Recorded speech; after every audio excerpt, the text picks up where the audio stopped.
cause and effect in Mahayana thought. Building upon the foundations of Pratityasamutpada and Sunyata, various Mahayana schools have developed sophisticated views on causality that challenge conventional linear, temporal understandings. These views often emphasize the non-duality or even simultaneity of cause and effect. General Mahayana perspectives stress the profound interconnectedness of actions and their outcomes, a principle deeply related to the workings of karma. A core teaching, particularly highlighted in certain traditions, is that the ordinary person and the Buddha, the enlightened state, are essentially the same at a fundamental level. This leads to the understanding that cause representing the practices of an ordinary person in the nine worlds, or states of delusion, and effect representing Buddhahood, or the result of practice, are ultimately non-dual and can be experienced simultaneously. Nichiren Buddhism provides a particularly explicit articulation of this with its principle of the simultaneity of cause and effect (individuji). This principle stands in contrast to views that posit an inevitable time gap between an action cause and its result effect. From the perspective that all phenomena, including all potential states of being from delusion to enlightenment, the 10 worlds, exist latently within a single moment of life, there is no ultimate temporal separation between cause and effect. Nichiren taught that the practice of chanting Nam Myoho Renge Kyo, the cause, functions to instantaneously tap into and bring forth one's innate Buddhahood, the effect. The nine worlds of ordinary experience, cause, and the world of Buddhahood, effect, are thus understood as inherent potentialities existing simultaneously within life. The lotus flower, which uniquely produces its flower, symbolizing the ordinary person or cause, and its fruit or seed pod, symbolizing Buddhahood or effect, at the same time, serves as a potent botanical metaphor for this principle. The Madhyamika school, founded by Nagarjuna, offers a radical deconstruction of conventional causality rooted in Sunyata. Nagarjuna argued that if things are empty of inherent existence, svabhava, then the very notion of separate, independently existing causes acting upon separate, independently existing effects becomes untenable.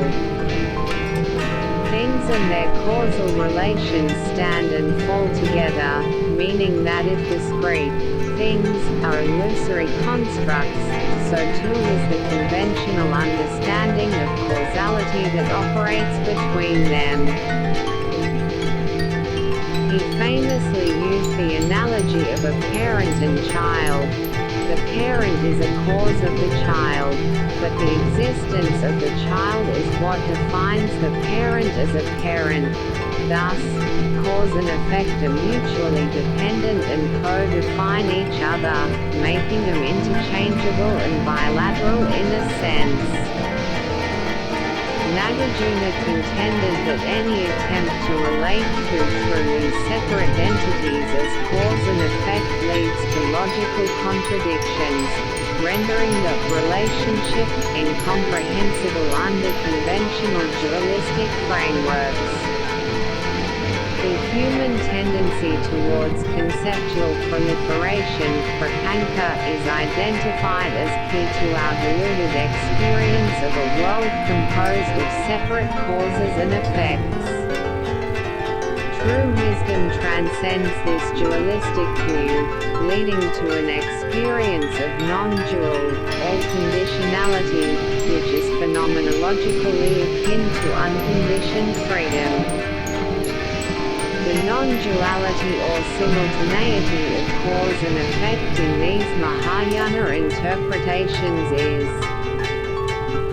therefore not merely a claim about temporal compression but a profound ontological statement.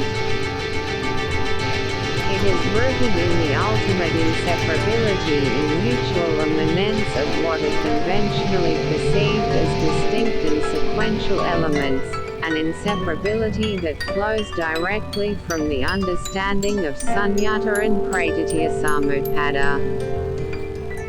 If, at the ultimate level of reality, there isn't a truly separate this that independently causes a that at a later time, then cause and effect must be aspects of a single, indivisible, unfolding process.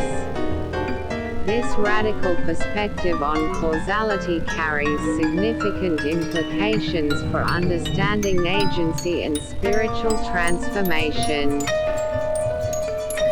If cause, such as spiritual practice or inherent potential, and effect, such as realization or Buddhahood, are indeed simultaneous or non-dual, then transformation ceases to be a distant, future goal achievable only after long sequences of actions. Instead, it becomes an ever-present possibility, accessible in the immediacy of the here and now through the recognition or activation of an inherent, already present potential. 3. Quantum frontiers, singularities and interconnectedness. Modern physics, particularly in the realms of general relativity and quantum mechanics, has unveiled aspects of a universe that challenge classical intuitions about space, time, causality, and the nature of reality itself. Concepts such as quantum singularities, the Big Bang, quantum entanglement, and the holographic principle push the boundaries of our understanding and invite comparison with philosophical frameworks that also question conventional views. A. Quantum singularities, reaching classical understanding. A gravitational singularity is a theoretical condition predicted by Albert Einstein's theory of general relativity where the gravitational field becomes infinitely intense, and spacetime itself is predicted to break down catastrophically. Such singularities are theorized to exist at the center of black holes and, most notably, at the very beginning of the universe in the Big Bang model.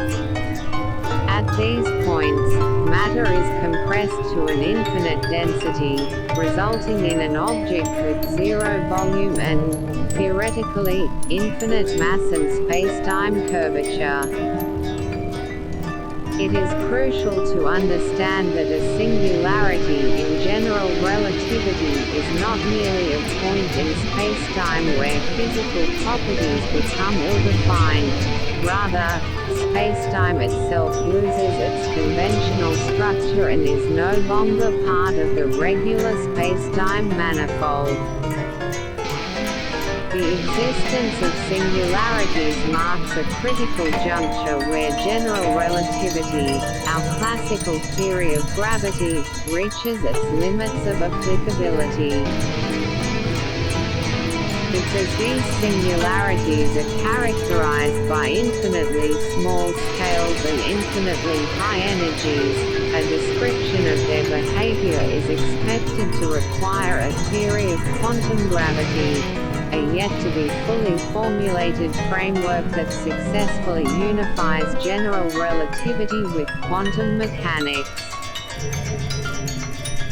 Current leading candidates for such a theory, like string theory or loop quantum gravity, offer various perspectives, with some suggesting that quantum effects might resolve or prevent the actual formation of classical singularities,